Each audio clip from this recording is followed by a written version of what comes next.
La entrevista de Capital Senior.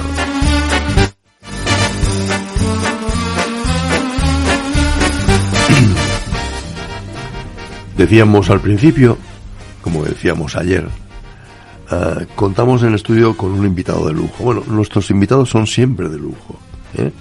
En este caso es Juan Carlos Ramiro Iglesias. Juan Carlos Ramiro Iglesias es licenciado en Derecho y máster en Tecnologías de la Información y Comunicación por la UNED. ¿Sí o no? Efectivamente. Bien. Juan Carlos inició su trayectoria profesional como programador en el Banco de Santander, siendo posteriormente responsable de gestión al cliente en la empresa Internet Accessnet. Bien. Fue responsable de formación y empleo en la Fundación 11. Asesor de la Secretaría de Estado de Política Social en el Ministerio de Trabajo y Asuntos Sociales. Fue director general de Coordinación de Políticas de Discapacidad en los Ministerios de Sanidad, así como director general en el Centro Nacional de Tecnología de la Accesibilidad. Se llama CENTAC en acrónimo. CENTAC. Eso es, muy bien. ¿Cómo suena? Ay. Haciendo una pausa para sonarme, actualmente es responsable como CEO de AISTE y presidente de la asociación CENTAC. Actualmente, desde hace más de 15 años desarrolla una intensa actividad como participante y conferenciante en congresos, jornadas y eventos principalmente técnicos sociales, así como organizador o asesor de congresos relacionados con este campo, además de colaborador y articulista en diversas publicaciones sectoriales, tecnológicas, sociales y de la administración. A este profesional de la empresa y corporaciones diversas, poseedor de un currículum vitae tan interesante, le vamos a someter a un suave tercer grado, suavito, chachupado esto, para que comparta con todos nosotros sus fenomenales experiencias. Así que, sin más, y con el permiso de Celia también, le vamos a preguntar. Empezamos a preguntar, ¿os parece? Pensamos. ¿Está preparado, Juan Carlos? Perfecto, con un poco de miedo. Nada, un hombre... Que eres muy agresivo, Miguel. No, pero fíjate que yo no sabía que era tan importante cargo político, social, técnico y demás, y he puesto bandera, banderas y bandera y banda de música. Dije, bueno, pues si las moscas, efectivamente, está bien justificado. Pues vamos a empezar por la trayectoria personal y la vocación tuya, Juan Carlos. ¿Qué papel ha jugado tu experiencia personal con la discapacidad en la forma en la que enfocas tu trabajo profesional? Fundamental, Miguel.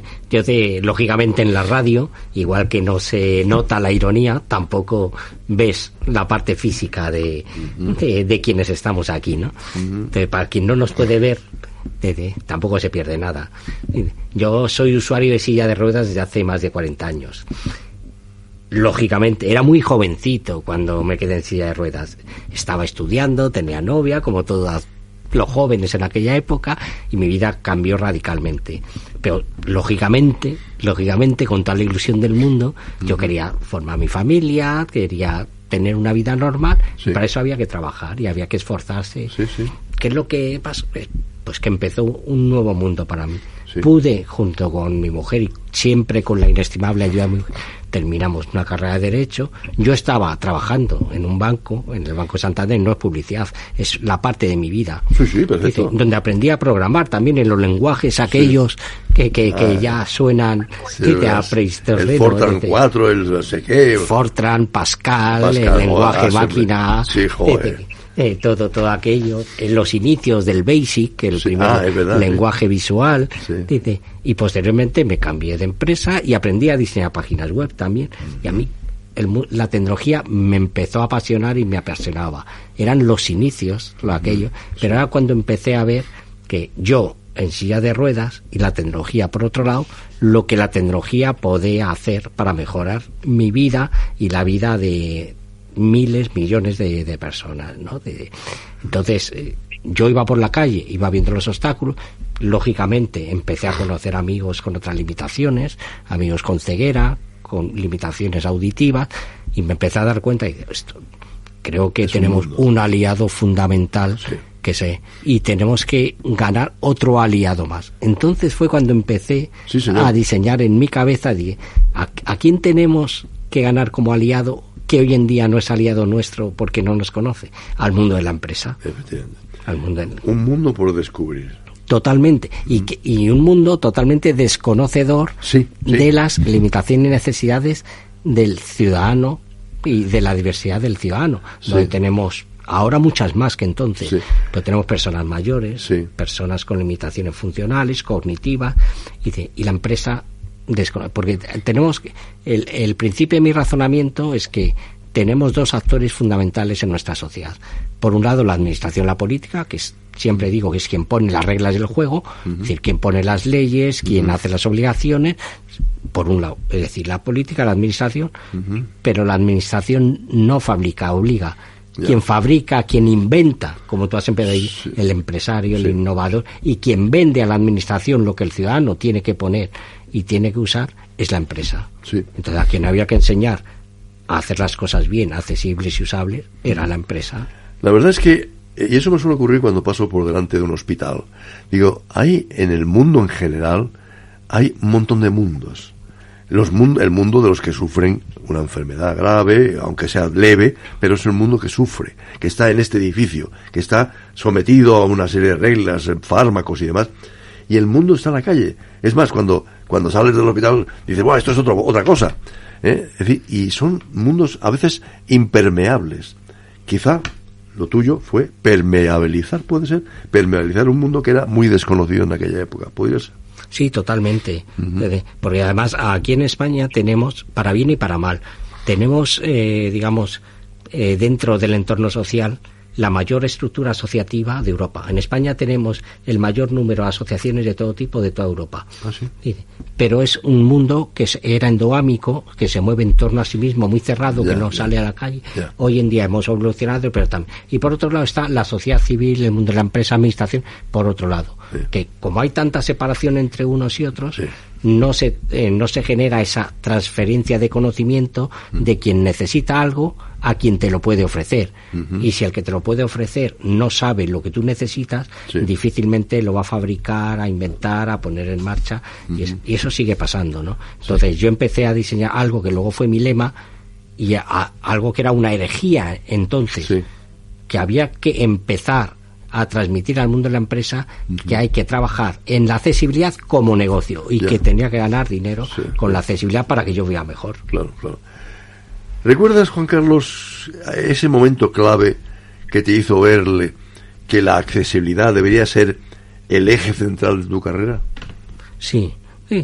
Además, clarísimamente, en mi etapa personal y profesional hay un punto de inflexión claramente que me hizo cambiar o reforzar mis ideas. Yo, por circunstancias de mi vida, que no tiene que ver con la política, ni de yo no lo soy,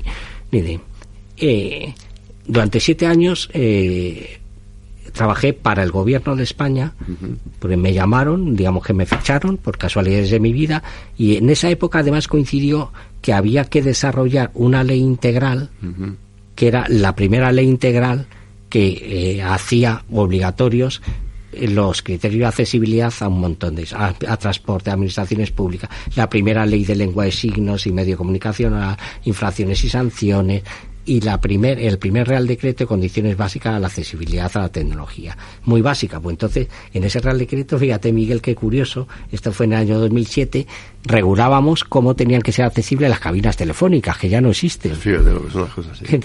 Entonces, y ese periodo que me pareció trascendental es la legislación que sigue vigente todavía, pero me di cuenta de lo lenta que es la administración, lo ineficaz, por la falta realmente de que dictamos leyes y hasta que se cumplen pasa una eternidad, y mientras tanto la tecnología nos pasa por la izquierda, por la derecha y por todos los sitios, y está años luz. Entonces, digamos, yo me quiero, por supuesto tenemos que tener leyes, norma técnica y todo lo que queramos, es la base de una sociedad, pero es que yo me puedo morir hasta que las leyes se apliquen. ¿Qué ocurre, efectivamente? Juan Carlos, tú has sido funcionario, los denostados funcionarios, porque todo el mundo quiere ser funcionario en el país, porque se asimila a poco trabajo. Como alguien decía, es que a mí la administración me paga poco, pero es que yo trabajo menos. No es eso. Afortunadamente no siempre será así.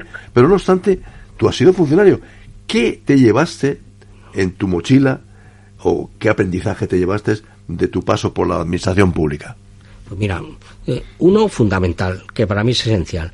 Primero, la gran calidad y profesionalidad de nuestros funcionarios, por lo menos con los que yo trabajé en la Dirección General de Política Social. Funcionarios de sobresaliente y que trabajaban, y trabajaban y gracias a ellos se ha podido hacer. Y por otro lado, la ineficacia de nuestra administración por la rigidez en la estructura para cambiar de puestos, por la lentitud, por la burocracia, desgraciadamente, y no hablo de colores políticos, porque están involucrados todos, cómo denostamos lo bueno que se va haciendo para luego tirarlo por tierra, llegan otros. Sí, no tiene sentido. O sea, entonces tenemos unos funcionarios con una capacidad y una cualificación sobresaliente, pero totalmente desmotivados muchísimas veces. Y eso fue lo que me ratificó en administración tiene que existir, tenemos que tener leyes, tenemos que tener unas reglas sociales, pero hay que hacer algo más. Hay que involucrar a la sociedad civil y a la empresa privada. Es decir, que se entienda que una ley, un proyecto, un trabajo, es un proyecto que hay que hacer. Primero que hay que asumir que es bueno. Y si es bueno, tendremos que trabajar para que se desarrolle. Y no hacer una cosa más. Es decir, no hagamos el famoso taylorismo que en económica, es decir, aquel que va a hacer una cosa, lo divide por 4 y ya son 4 cosas distintas. Y siendo lo mismo, que es, así tenemos muchos más puestos de trabajo que son absolutamente ineficaces. Pero bien, ¿cuáles fueron los mayores retos, Juan Carlos, que tuviste al liderar políticas de discapacidad en los ministerios de Educación y Sanidad? Lo primero, aprender de qué iba eso de la administración. Ese fue sí, joder. Porque yo era un ciudadano civil, normal y corriente. Sí. Y por otro lado, como te he comentado, Miguel, la dificultad para coordinar, dice, tantos ministerios y tantos departamentos en los ministerios, pues lo tenemos todo tan disgregado. Exacto. Que, entonces, a mí me tocó desarrollar más de 50 leyes y reales decretos, dice, y una convención internacional, la primera del siglo XXI, que es la Convención Internacional de Derechos de las Personas con Discapacidad. Yeah. Y todos ellos había que involucrar un montón de ministerios. El de Hacienda era el último siempre, que era el que tenía que dar el visto bueno de que Hacienda y Economía, de que sí, es el que pone la cosa. Había que ponernos. Claro. Que la mayoría de las leyes, por cierto, que es algo que me desilusionó, siempre, o la mayoría de las veces, venían con una cláusula adicional o final que decía: las inversiones derivadas de esta ley o este Real Decreto se contemplarán con cargo a los presupuestos generales del Ministerio y tal y eso. Entonces, o sea que no aprobamos leyes y no las dotamos de recursos económicos. Ese es el problema. Bueno, entre otras cosas, entre otros. Tienes razón. Juan Carlos, ¿qué logros destacarías? Porque me pasa por la función pública, que no todo el mundo es capaz de decirlo, sobre todo los legos como en la materia como soy yo. Es decir, ¿qué has tenido, qué has podido obtener, qué logros que tú digas, oye, pues me acuerdo que en aquella época me encargué de esto y esto, hice que varios ministerios se pusieran de acuerdo y además la ley se puso en marcha? ¿Cuáles son los logros que tú te recuerdas? Pues mira, esencialmente, y yo era, afortunadamente mis conocimientos en Derecho, aunque nunca ejercí, me sirvieron muchísimo, sí. Pero en el año 83, en diciembre, se aprobó una ley, la primera ley verdaderamente integral, sí. que es lo que se llamó la Liondau, Ley de Igualdad de Oportunidades y No Discriminación. Sí. Como todas las leyes, había que desarrollarlas, ¿vale? Entonces, tuve que trabajar en el desarrollo de un montón de reales decretos, condiciones básicas de accesibilidad a los transportes, administraciones públicas, edificación, código técnico de la edificación, el primero sobre tecnologías, ley de infracciones y sanciones, la primera ley de lengua de signos, dice. Pero luego, aparte de todo ese desarrollo legislativo, dice, hay 3 desarrollos de los que me siento especialmente orgulloso. Uno de ellos es que en el año 2005 se aprobó el primer plan el apoyo al deporte paralímpico. Los deportistas paralímpicos hasta entonces no tenían ayudas para el desarrollo de sus actividades y desde entonces no eran las mismas, pero fueron las primeras ayudas que se desarrollaron. Sí. Eso para mí fue una satisfacción enorme. Por otro lado, hicimos, aunque era más pequeñito, conseguir que el complejo de la Moncloa fuera el primer complejo de un gobierno en Europa completamente accesible. Bien. Totalmente las aceras con bucles magnéticos para las personas sordas. Y el tercero, que es lo que dio pie a lo que hago ahora, es la creación del CENTAC, el Centro Nacional de Tecnologías de la Accesibilidad, una fundación público-privada presidida por Ministerio de Industria en su día, Ministerio de Asuntos Sociales y empresas privadas de mucho del mundo de la tecnología principalmente, para empezar a trabajar en lo que creo y en lo que sigo actualmente, es involucrar al mundo de la empresa en el conocimiento de que la accesibilidad y usabilidad tecnológica merece la pena porque le va a generar negocio, va a mejorar la imagen, va a generar beneficio social y beneficio económico para ellos, y además vamos a ir creando una sociedad tecnificada mucho mejor para todos los ciudadanos, para todos. Es verdad. ¿Tú crees que las políticas en accesibilidad están suficientemente alineadas, no alienadas, sino alineadas con los avances tecnológicos? ¿Van a la par? En absoluto.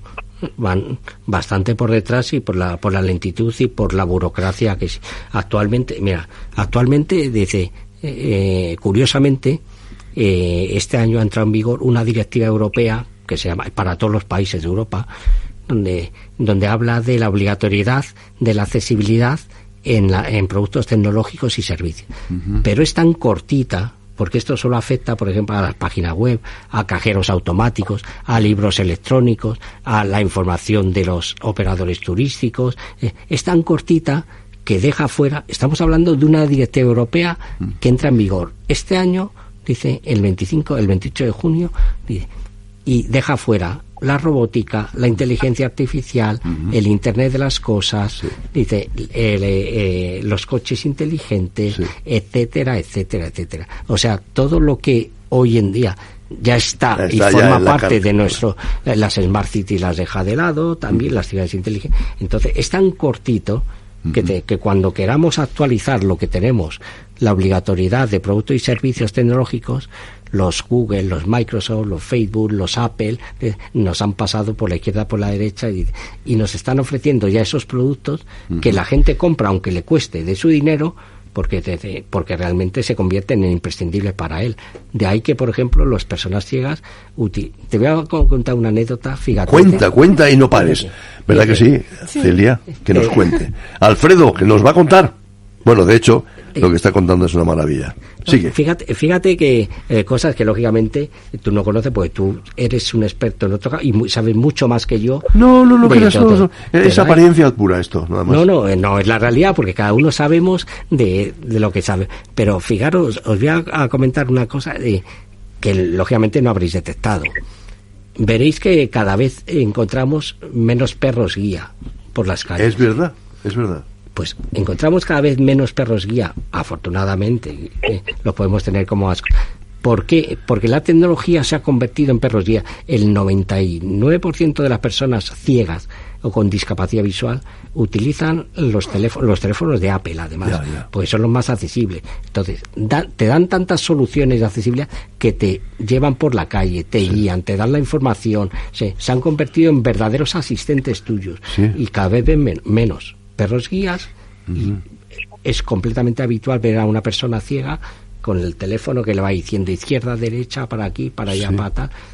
Esto son cosas que la tecnología está poniendo para bien al servicio y es un avance que lógicamente quien no lo conoce no lo detecta. ¿Eso sería llamar la tecnología accesible? Sería ya sería que determinado, porcentaje de la población, como en este caso, discapacidad sensorial, personas ciegas, utilizan esa tecnología porque es accesible. Ya. Es accesible y usable, que son dos cosas distintas. No hemos hablado de AISTE. Voy a hacerte un par de preguntas y voy a dejar de descansar porque lo tenemos frito, ¿verdad, Celia? Sí. Tenemos frito, no puede ser, hay que descansar, que descanse. Bien. ¿Qué es, diga... Te podría preguntar, ¿qué te puedo preguntar que sea, que no te comprometa mucho?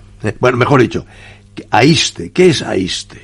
Pues después de mi salida del ministerio y de que acabara el proyecto CENTAC, que lo cerró el ministerio porque pensaba que el dinero había que dedicarlo a otras cosas. Claro, suele ser normal. Pues yo, incansable, sí. Puse en marcha o me alié con una consultora tecnológica y a la que le pusimos el nombre AISTE, Accesibilidad, Inteligencia Social y Tecnología.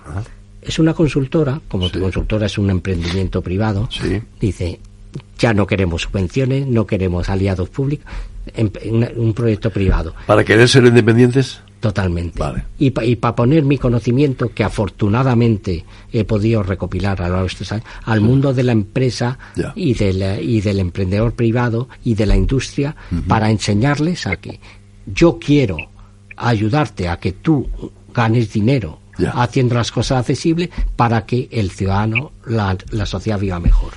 Y como hoy en día, gracias a la tecnología, hoy en día tenemos soluciones tecnológicas prácticamente para todo. Lo que pasa es que se desconoce. Entonces, si yo te enseño a ti, tú tienes un negocio de venta de coches, y yo te enseño cómo ganar clientes haciendo tu empresa, tu web, tu es totalmente accesible, lo que vas a hacer es incrementar tu número de clientes, porque los clientes ahora ya no están en el barrio como antes.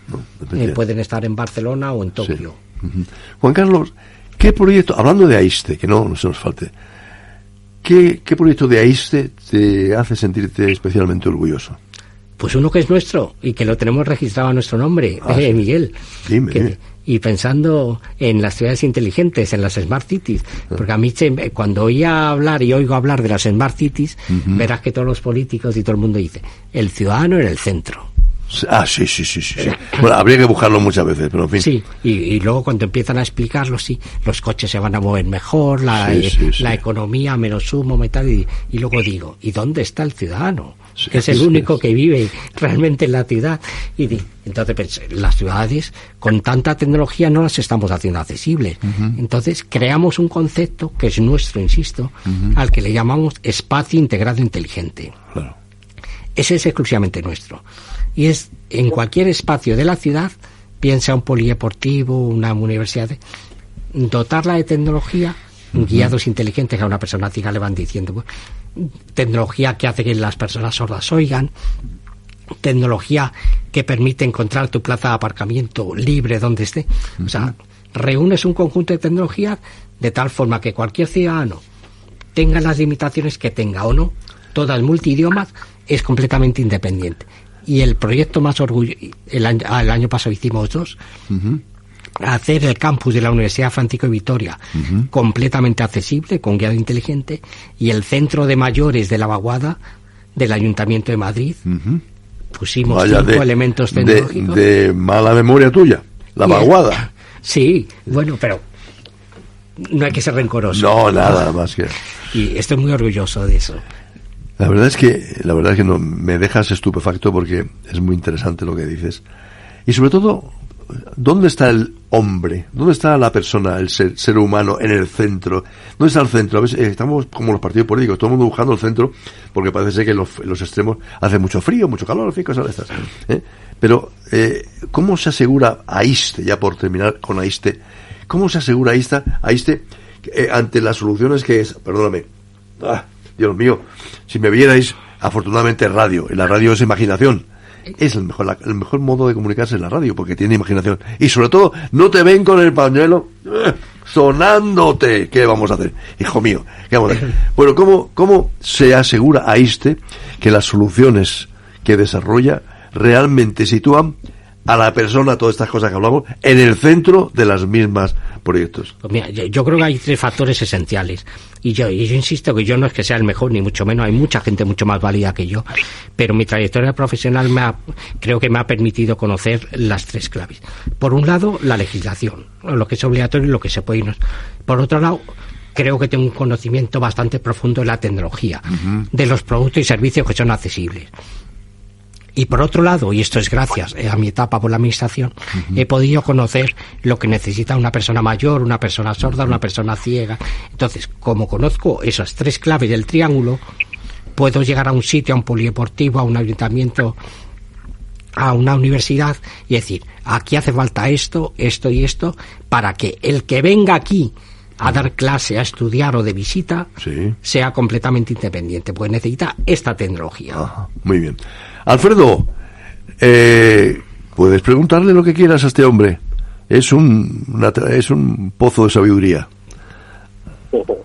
Me ha gustado mucho lo que ha comentado sobre esta manía en España de legislar hasta volverse prácticamente loco. Si uno coge los datos de la producción legislativa en España, son verdaderamente escandalosos. De hecho, los anglosajones dicen de nosotros que legislamos mucho y luego para no cumplir ninguna ley, pero bueno.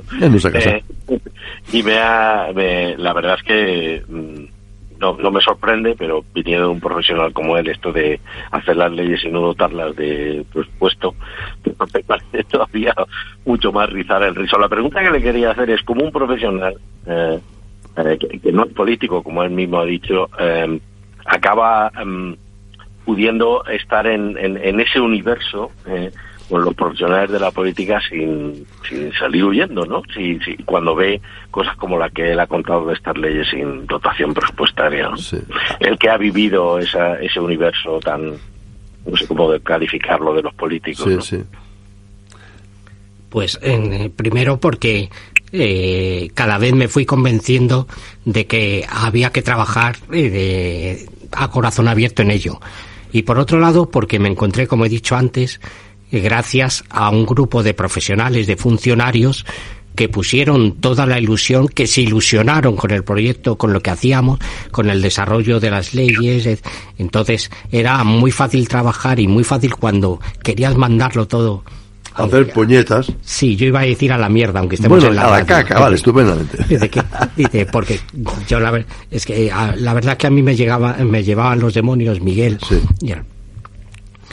Cada vez que cerrábamos una ley, un real decreto, veía la disposición adicional, las dotaciones presupuestarias y los plazos, pero sobre todo cuando a mí me tocó desarrollar 2 planes generales de accesibilidad, que eran eso de hacer la ciudad más bonita, bordillos, tal y eso, y cuando veía, mira, yo es que la obligatoriedad de la eliminación de barreras físicas en las ciudades tiene más de 25 años. Entonces decía, yo no necesito otro plan general de accesibilidad, lo que me necesito es que me rebajes el maldito bordillo, que es lo que quiere la gente. Sí, efectivamente.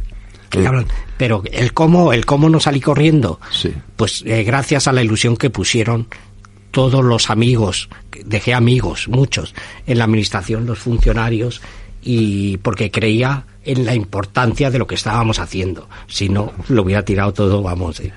Yo creo que, Alfredo, creo que lo intuíamos, ¿verdad?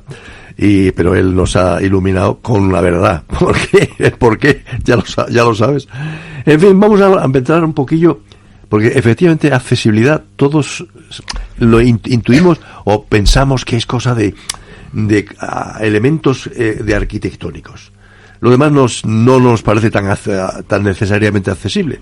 ¿Qué elementos clave? Por ejemplo, vamos a hablar de espacio o diseño de espacios inteligentes y accesibles. Algo nos has contado de algunos aparcamientos y demás sobre el tema de parking accesible. Bien, ¿qué elementos clave debe presentar, según tú, un espacio físico para ser considerado inclusivo? Yo creo que es facilísimo, está chupada esta pregunta, para ser considerado inclusivo. Bueno, es el que genere autonomía, fundamental. Bien. Quiero decir una cosa. La accesibilidad física tiene que ir de la mano de la tecnológica, evidentemente. porque a mí un aparato de guiado inteligente, una tecnología, una etiqueta de guiado inteligente me puede decir dónde está la puerta, pero si llego a la puerta y me encuentro 20 escalones, tampoco puede. Tiene que ir de la mano. Efectivamente. Vale. Lo que sí puede hacer la tecnología, por ejemplo, que es un ejemplo al que yo recurro mucho, hay situaciones donde es prácticamente imposible eliminar una barrera arquitectónica. Vamos a poner al que lo conozca, por ejemplo, supongo que en todas las plazas de España, las plazas mayor, lo que llamamos la plaza mayor. Sí. Aquí en la plaza mayor de España, que tiene, no sé si son 15 entradas o no sé, la mitad tiene escaleras y la otra mitad no. Lo que puede hacer la tecnología, por ejemplo, es guiarme a mí directamente a aquellas entradas que no tienen las escaleras, por ejemplo, sí. ¿no? O si voy en mi coche, localizarme las plazas.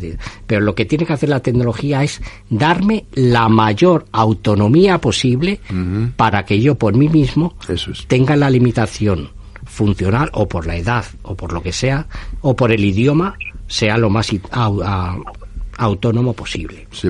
Juan Carlos, yo creo que esto también es una pregunta de perogrullo.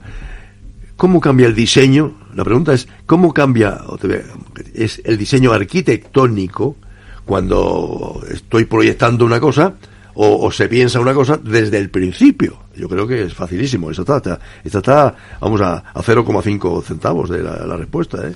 Está chupado. Esa es la utopía ideal, Miguel. y de la que se lleva hablando desde hace décadas.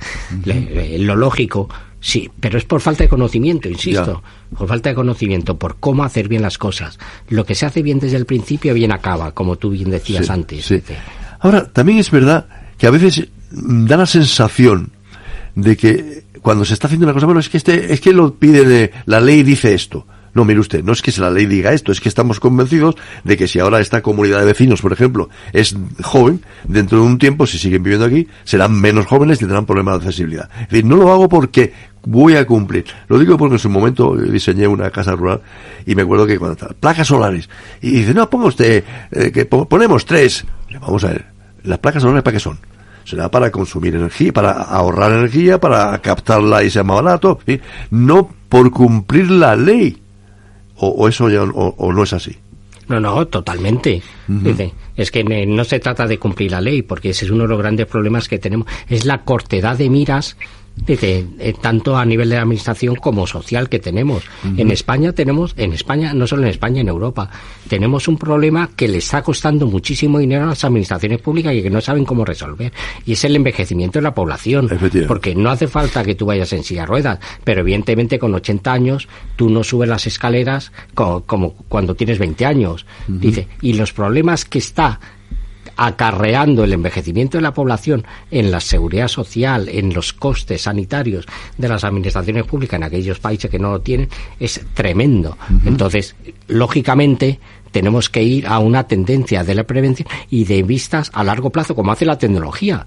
La tecnología no te creas que los modelos que están sacando ahora de smartwatch se han diseñado el mes pasado.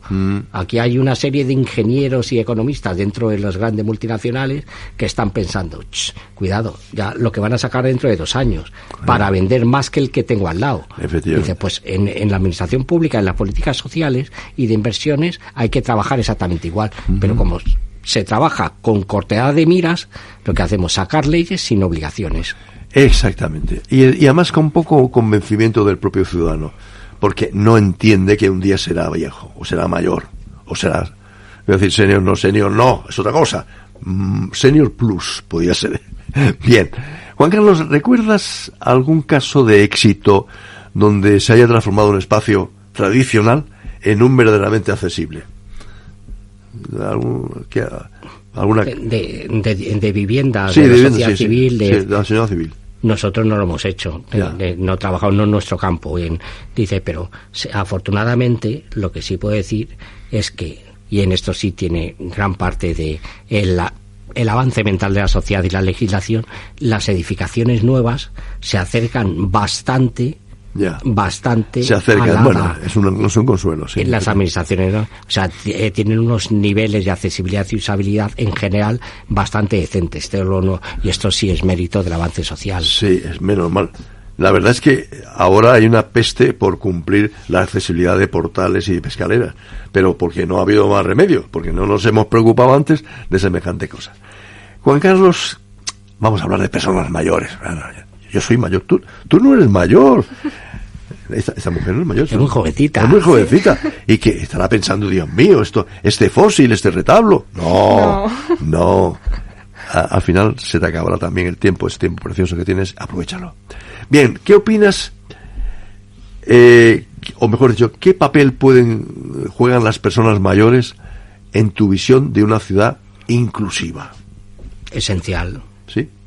Esencial. De hecho, es que yo creo que deben ser, que son la base de la sociedad. Mira, te voy a poner otro ejemplo. En los países nórdicos hacen algo que a mí me parece precioso y esencial.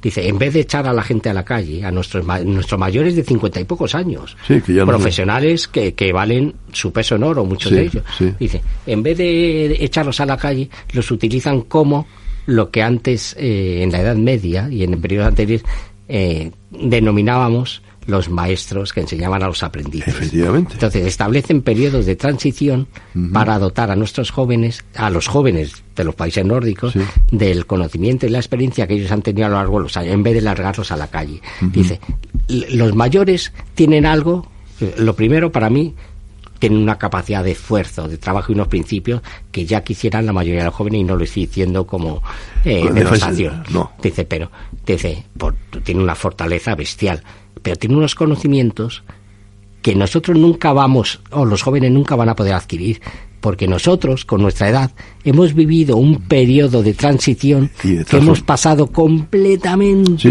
del mundo preanalógico incluso, al mundo de la inteligencia artificial.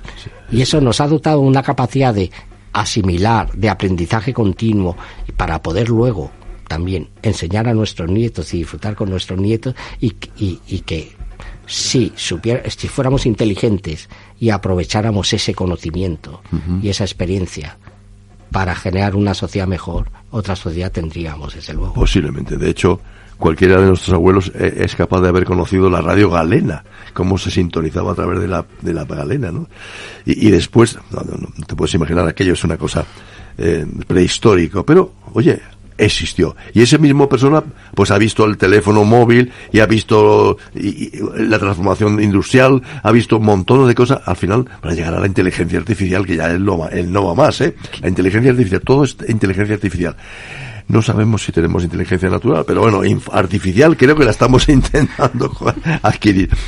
¿Cómo podríamos, mejor dicho, vamos a ver una cosa, ¿cómo imaginas la ciudad del futuro desde el punto de vista de la accesibilidad?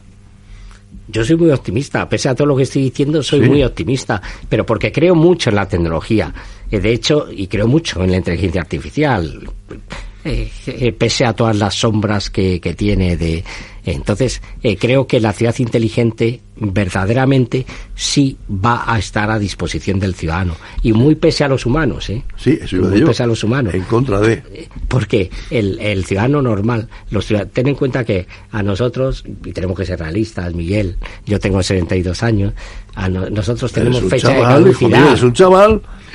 Tenemos fecha de caducidad. Cuando hablamos de una ciudad inteligente, yo pienso en una ciudad dentro de 20 años.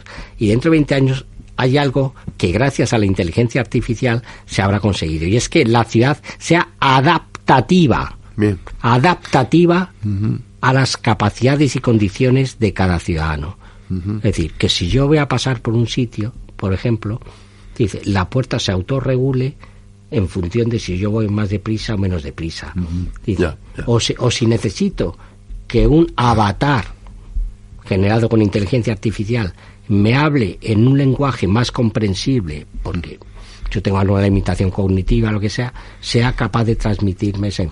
Es decir, creo, además lo creo a ciegas, que el mayor avance de una ciudad inteligente es que va a ser completamente adaptativa. Ya. ¿Qué obstáculos culturales o estructurales dificultan esa transformación real hacia esa sociedad inclusiva que casi pensamos de momento que es utópica, o no? No es utópica, distópica tampoco. Creo que tú y yo somos utópicos. Pues sí. Pero yo tengo un amigo experto en ciberseguridad que en su LinkedIn y en sus redes sociales dice todo aquello, algo aparecía así, todo aquello que se desarrolla para los tecnologías sin los tecnólogos está abocado al fracaso. Pues esto que se puede extrapolar a cualquier desarrollo, cuando los políticos, no digo los de aquí, los franceses, los de la Unión Europea, se den cuenta de que si tengo que regular cómo funciona un coche, tengo que llamar a quien sabe de coches, y dejar de lado los juristas, los administrativos y quien sabe de agricultura o quien está de paso por ahí, como en nuestros gobiernos, dice, dejemos trabajar a quien sabe para que luego acabe plasmado. Pues cuando nos demos cuenta de eso, iremos por buen camino. Don Alfredo Muñoz Quiles, una pregunta difícil para don Juan Carlos. Adelante, don Juan. La verdad es que el mérito que tienen las personas como Juan Carlos, que trabajan en un ámbito que a él además le concierne y le afecta personalmente, pero salvando todas las distancias y visto desde casi anecdóticamente, yo me he roto los tobillos sucesivamente el izquierdo y el derecho, lo cual demuestra que soy bastante patoso. Yo diría que sí. Pero bueno, en el primer caso sí tuve que ir con una silla de ruedas y desde luego he ido con muletas a muchísimos sitios, ¿no? Y no ya en los domicilios privados, porque yo en mi anterior casa pues vivía en un piso que había que subir 25 escaleras. Y aquello, para un hombre con un par de muletas y una escayola puesta, pues era un drama. Lo que quiero decir es que basta que tengas cualquier pequeño accidente que te obligue a estar un poquito disminuido en tus capacidades para darte cuenta del trabajazo que queda por hacer, y eso que se ha hecho mucho, ¿no? Porque no están adaptadas, Juan Carlos, no están adaptadas las ciudades, ni los domicilios, ni muchos ámbitos para las personas que circunstancial o durante mucho tiempo, como en tu caso, pues necesitan de sillas de ruedas, muletas, etcétera, ¿no? Queda mucho por hacer. Mucho, efectivamente. La verdad es que se ha hecho bastante. Yo cuando contemplo los autobuses de la empresa municipal de transporte, bueno, el hecho de que tengan una plataforma que sobresalga para que puedan acceder sillas de ruedas y demás, me parece una cosa increíble, pero es así. Y ahí hemos ganado bastante, yo diría que mucho. Todo, porque antes no se pensaba que una persona con silla de ruedas pudiera viajar en un estado. Pero no solo eso es lo que ves, Miguel.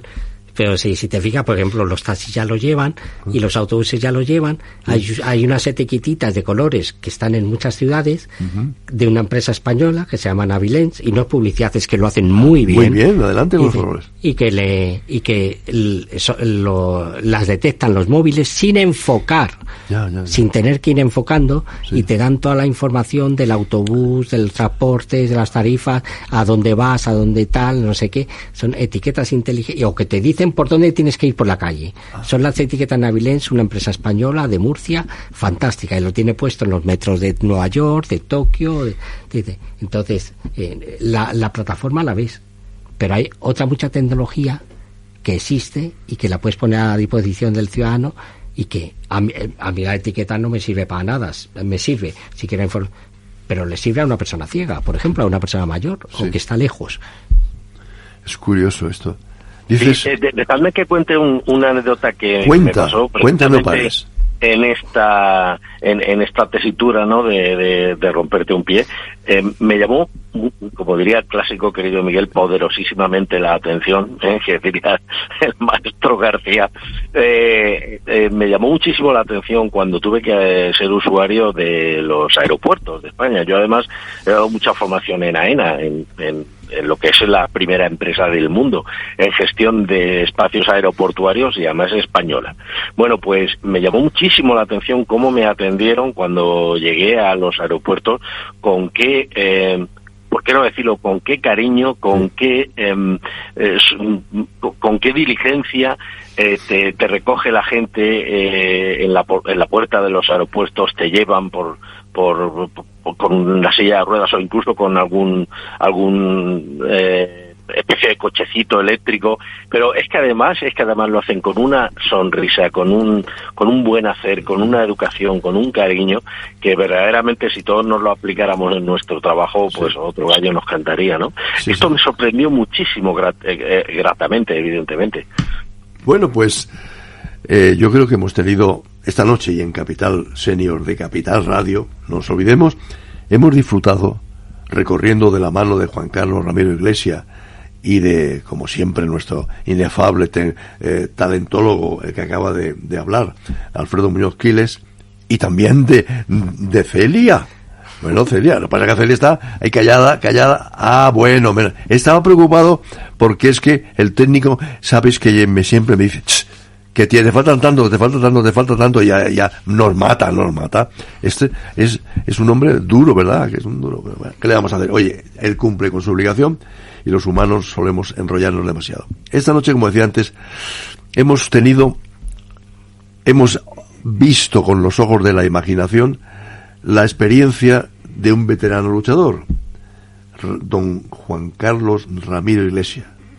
Porque ¿para qué lucha? Para que la tecnología sea accesible, y por lo tanto hemos mantenido una charla inspiradora sobre esa vocación, medios y futuro, y sobre todo del arte de seguir creando y luchando desde la perspectiva senior. Yo me gustaría que me dijeras, bueno, al final, has liderado equipos, has liderado en lo público y en lo privado. ¿Qué tipo de liderazgo consideras necesario para impulsar una transformación social real? Y con esto concluyo tu... Lo tengo claro, y esto me lo han enseñado mis padres, la humildad.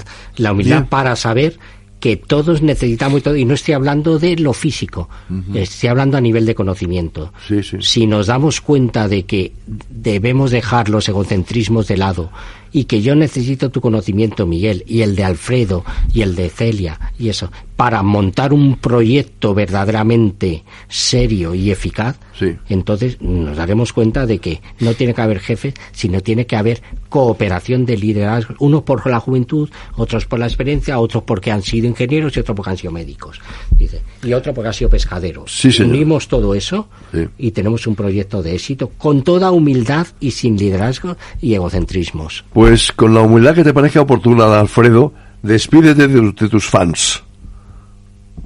Bueno, quería simplemente darle la enhorabuena por su actitud, conociendo un poco la historia de Juan Carlos, ¿no? Por todo lo que ha hecho. Y si me permites hacerle una última pequeña reflexión. Rapidísima. No he tenido oportunidad de trabajar con gente con discapacidad en empresas, pero por su experiencia me gustaría que él hablara, porque me cuentan que son gente no solo competente, sino que en muchos casos con mejor desempeño que los que se supone que no tenemos ninguna limitación. Pues, como siempre, nos reencontraremos en el próximo episodio, como decía esto, como si fuera una serie, ¿no? En el próximo programa. Y, pues, porque el futuro no es solo de los jóvenes, el futuro necesita experiencia y sabiduría. Buenas noches también a nuestra querida asistente, que se llama Celia. Hola, Celia, ya, despídete rápidamente. Buenas noches. De tus fans, despídete. Buenas noches, adiós. Muy bien, no sabemos qué ha dicho, pero seguro que es muy interesante. Celia, rápido. ¿Bien? ¿Estás bien? ¿Has pasado bien? Sí. Bien, ya está, estupendo. Tú, despídete, Juan Carlos, de tus Yo, fans. Muy sencillo. Gracias. Yo no tengo fan. Decirte gracias, Miguel, por tu sensibilidad y por tu nacer y por dar esta oportunidad. Bien, pues entonces hagamos como decía el Capitán Furillo en aquella serie tan preciosa que era Canción Triste de Seguel Street. A por ellos, antes de que ellos vengan a por nosotros. Que se puede traducir a por los problemas antes que los problemas vengan a por nosotros. Buenas noches, queridos amigos, y buen finde. Hasta mañana, hasta la próxima.